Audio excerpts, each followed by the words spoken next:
കല്യാണം കഴിഞ്ഞ് മാസങ്ങൾ പിന്നിടുമ്പോൾ, ചിലരിൽ വർഷങ്ങൾ പിന്നിടുമ്പോൾ താൻ ആഗ്രഹിച്ച രീതിയിലുള്ള ഒരു പാർട്ട്ണറല്ല തനിക്ക് കിട്ടിയത് എന്ന് തോന്നുമ്പം അഭിപ്രായ വ്യത്യാസങ്ങൾ കൊണ്ടും താല്പര്യമില്ലായ്മകൾ കൊണ്ടും ചിലരൊക്കെ കാമുകനിലേക്ക് യാത്രയാവും.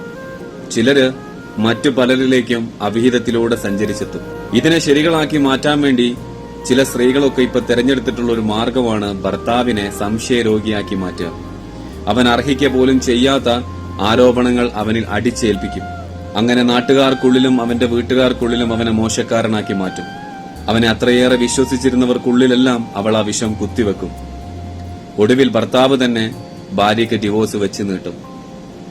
നിങ്ങൾക്ക് നിങ്ങളുടെ പങ്കാളിയോട് എന്തെങ്കിലും തരത്തിലുള്ള അഭിപ്രായ വ്യത്യാസങ്ങളോ കൂടെ ജീവിക്കാൻ താല്പര്യമില്ലായ്മയോ ഇനി പഴയ കാമുകനിലേക്കുള്ള ചേക്കേറ്റമാണെങ്കിൽ കൂടി അതിന് നിങ്ങൾ നിങ്ങളുടെ ഭർത്താവിനോട് തുറന്നു പറയാം.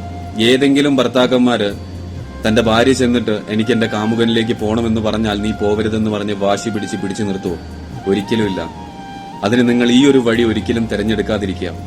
അതിലൂടെ നിങ്ങൾ പോയി കഴിഞ്ഞാലും അവന് മറ്റൊരു ജീവിതം ഇല്ലാണ്ടാവും. അവന്റെ നാട്ടിൽ അവൻ അത്രയേറെ മോശപ്പെട്ടവനാവും. നീ കണ്ടെത്തിയ സന്തോഷം മറ്റൊരുവന്റെ സങ്കടത്തിൽ നിന്നാണെങ്കിൽ നിനക്ക് ആ ചിരി കൂടുതൽ കാലം നിലനിർത്താനാവില്ല.